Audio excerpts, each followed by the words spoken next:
చేసే ప్రయత్నం టీడీపీ చేస్తుంది. ఎస్ బొట్ల రామారావు గారు నమస్తే. నమస్కారం అండి. ఎస్ అంటే ప్రధానంగా లాస్ట్ మూమెంట్లో వచ్చారు మీరు. అంటే ఏం చెప్తారంటే ప్రజాస్వామ్యంగా 25 ఏళ్ళలో ఎప్పుడు జరగని ఎన్నికలు జరగడం కోసం ప్రజాస్వామ్యంగా టీడీపీ పనిచేసింది, అక్కడ ఈసీ పనిచేసింది. దీన్ని స్వాగతించాల్సింది పోయి అక్కడ గెలవమనే ఉద్దేశంతోనే ఇలాంటి కొన్ని కార్యక్రమాలు చేసే ప్రయత్నం వైసీపీ చేసిందని చెప్తున్నారు. ఏం చెప్తారు మీరు ఫైనల్గా? వీళ్ళకి ఒకటండి, పచ్చ కామర్లకి మొత్తం లోకం అంతా పచ్చగా కనపడుతుందంట. ప్రజాస్వామ్యం ఎక్కడుందండి? 25 ఏళ్ళలో జరగని ఎన్నికలు నిర్వహిస్తున్నామని చెప్తుంది. దీన్ని స్వాగతిస్తారా? 25 ఏళ్ళు ఏంటంటే ఎప్పుడు ఎన్నికలు జరుగుతూనే ఉండే కదండి. ఎన్నికలు జరగంది ఎప్పుడు? కొత్తగా ఈ తెలుగుదేశం పార్టీ మాత్రమే అవుతున్నాయండి. ఇక్కడ ఒక అంశం అండి, జమ్మల పొడుగు నుంచి దొంగ ఓటర్లను తీసుకొచ్చారా లేదా? పోలింగ్ బూతుల్లో వైసీపీ ఏజెంట్లను బయటకు లాగారా లేదా? మండిపల్లి రామప్రసాద్ రెడ్డికి ఏం పనండి?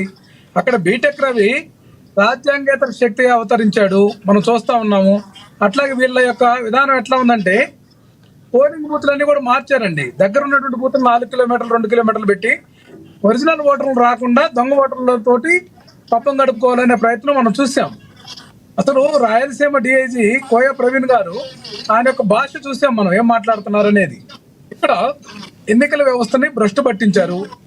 తెలుగుదేశం పార్టీ మీద ఎవరికి విశ్వాసం లేదు. నేనేమంటున్నానంటే ఈ జెడ్పీటీసీ ఎన్నిక మా యొక్క జెడ్పీటీసీ చనిపోతే వచ్చింది, అది గుర్తుంచుకోవాలి. ఫస్ట్ ఆఫ్ ఆల్ 8 నెలల పీరియడ్ ఎన్నిక తీసుకొచ్చారు కాదంట్లా. నేనేమంటున్నానంటే బీటెక్ రవి తమ్ముడు మహిళల మీద దాడులు చేసి బీభత్సం సృష్టిస్తున్నాడు ఎర్రబల్లిలో. అట్లాగే మొన్న అసెంబ్లీ ఎన్నికల్లో 2024 ఎన్నికల్లో వైఎస్ఆర్సీపీకి 6,000 ఓట్లు వస్తే కేవలం తెలుగుదేశం పార్టీ కూటమి 3 పార్టీలు కలిపి వచ్చినటువంటి ఓట్లు 2,000 అండి.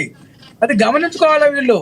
అంటే దీన్ని మొత్తం కూడా తారుమారు చేసి ఏ విధంగానైనా సరే చివరికి ఎన్నికల ఫలితాల రోజు అధికారులను కానీ అన్నిటి మభ్యపెట్టి తెలుగుదేశం పార్టీ గెలిచింది అనిపించి, ఏదైతే మా నాయకుడు జగన్మోహన్ రెడ్డి గారి సొంత నియోజకవర్గం కదండి పులివెందుల, అక్కడ కూడా మేము తెలుగుదేశం గెలిచాము అంటే ఈ యొక్క ప్రజా వ్యతిరేకతను మొత్తాన్ని కూడా దాన్ని పూర్తిగా చూపించాలని. అంటే గతంలో వైనాట్ ఏదైతే కుప్పం ప్రాంతం అనేది చెప్పిన సందర్భం కూడా ఉంది.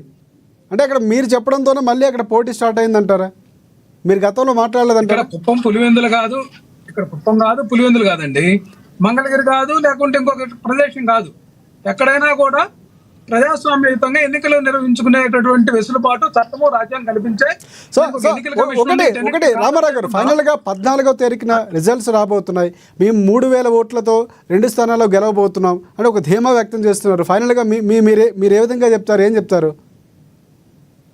మేమైతే ప్రజలు అంత అమాయకులు కాదు, ఖచ్చితంగా మా యొక్క ఓటింగ్ మాకుంది, చాలా వ్యత్యాసం ఉంది. అయితే వీళ్ళు చేసేటటువంటి ఈ యొక్క భయకంపితులను చేసి ప్రజలను ఓటింగ్కి రాకుండా చేశారు, దొంగ ఓట్లు చేశారు. ఈ ఫలితం ఎలా ఉంటుందనేది రేపు మనం ఓట్లు లెక్కింపు రోజు కూడా అండి. మాకు ఒకవేళ వైసీపీ గెలిచినా కూడా వీళ్ళు తెలుగుదేశం పార్టీ అభ్యర్థులు గెలిచేటట్టు ప్రకటించుకునేటటువంటి అక్కడ కూడా వీళ్ళు నీచానికి దిగజారారు అనేది మనకు అర్థమవుతుంది.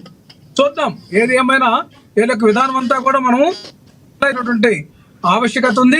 అసలు మండిపల్లి రామప్రసాద్ రెడ్డి అనేటువంటి మంత్రికి ఆ యొక్క పోలింగ్ జరిగేటువంటి ప్రదేశాలు ఏం పనండి? ఆయన రాయచోటి అసెంబ్లీ నియోజకవర్గానికి సంబంధించిన వ్యక్తి ఇక్కడ దుర్మార్గంగా వచ్చి ఇక్కడ అందరినీ బెదిరించడం, అధికారులు బెదిరించడం, లొంగ తీసుకోవడం, ఇదంతా కూడా సరైనటువంటి విధానం కాదు. అధికార పార్టీకి చెల్లదు.